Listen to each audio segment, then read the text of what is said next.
These right here are the Pamu Slide 2 from a tech company called Padmates.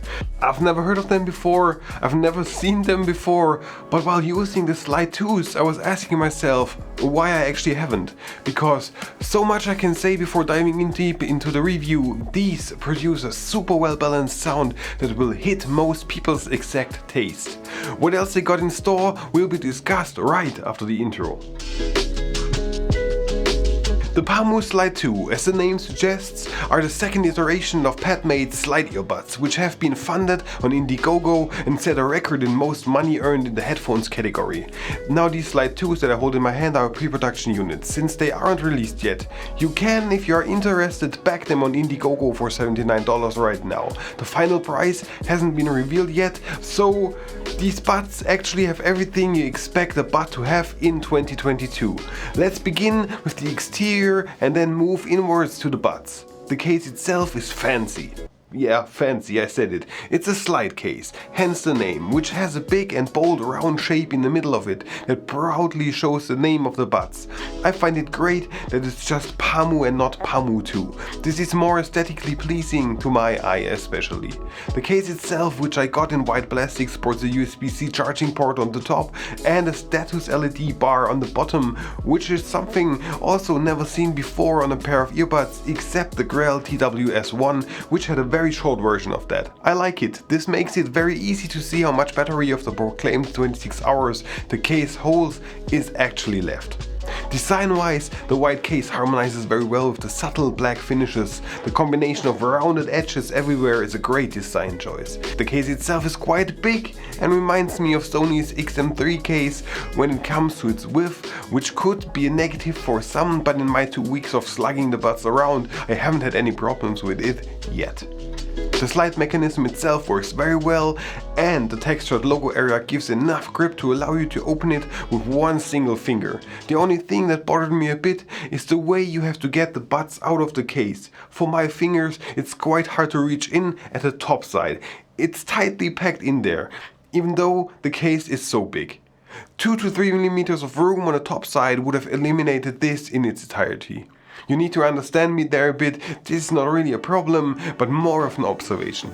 Now the buds itself are very nice looking, since they are taking up the same design language as the case, with the rounded edges and the black circle. You would normally guess that this, since it's highlighted, is the touch area, but it's the whole outer side of the buds that give you all the controls you would need. Touch, hold and swipe is all set up for different functions.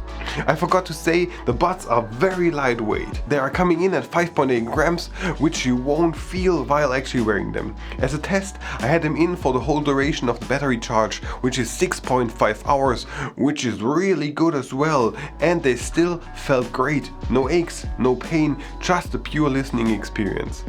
The charging time of the buds is also very good. For a full charge it's only 1.5 hours. The same goes for the case. And if you want to charge them wirelessly, then it takes just 30 minutes longer. The sound quality on the other hand is exceptionally great. Way better than I expected. I don't know why, maybe it's my own prejudice, but I thought I'd get slightly better than average audio quality from the Slide 2s. But I was wrong. Especially for people that are bass heads, these could be very interesting.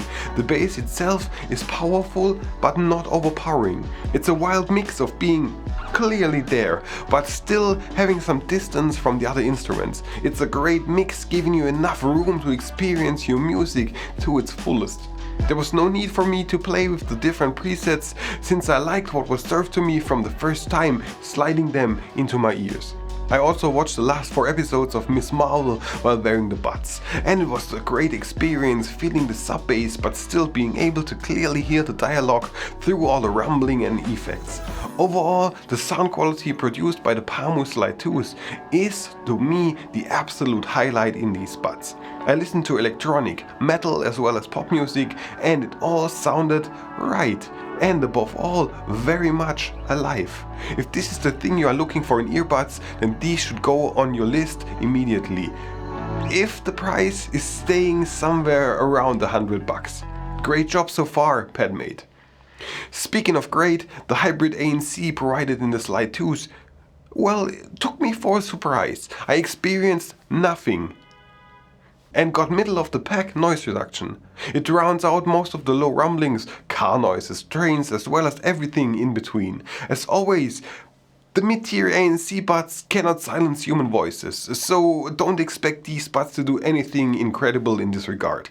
But nonetheless, if you need buds with good enough ANC, these can provide exactly that. Now, the last thing on this list is the app and its different modes inside, which includes 2 dedicated low latency modes for gaming, and both of them work absolutely flawless and fine as well, so no worry for you mobile gamers out there. The app itself is also basically fine, if you can live with 2 downsides that it actually brings. Number 1, you need to register an account with Padmates, otherwise it won't let you use the functions in the app. This to me is a no-go. I do understand why they do that, but it's still something I won't accept. And the second one is, well, there is no EQ in there that is customizable. If you have an app, let your user base customize the EQ themselves. Presets are fine for people who don't want to mess with EQing, but there are enough users out there that want to mess with that. Other than that, well, the app is good. You can choose different presets such as transparent mode, ANC and wind noise reduction. There are the aforementioned presets, and you can choose and customize your touch controls. Now, in my opinion, the only thing missing is a price tag to determine if these are worth your money or not. Right now, they are sold for, as said before, 79 bucks on Indiegogo, and when they come in the end at roughly 100, whatever, then this is a definitive recommendation from my side. Normal consumers will love the clarity, the punch and the overall sound quality, as well as the very good battery life and okayish ANC provided by the buds. If they come in at 140 bucks, then it gets harder to recommend them, since this is the price range where money equals better features such as even longer battery life, much better ANC and something special on top to entice you to buy. My conclusion is the following: if you want them, or if you are even slightly interested in them, you should get them for the early bird price on Indiegogo. Everything under 100 monies is a good deal in my opinion. Everything above should be thought twice about. Hey Padmate, you made a good pair of earbuds there. Looking forward to seeing and hearing more from you in the future. As always, if you have any questions, feel free to ask them in the comments, and I'm sure they will be answered there. Thank you very much for watching. My name is Leech and I'm off writing the next scripts. If you enjoyed this video, then make sure to subscribe to this channel. There are plenty more of this type of content and many other things available for you to watch. Have a great day, see you around, and goodbye.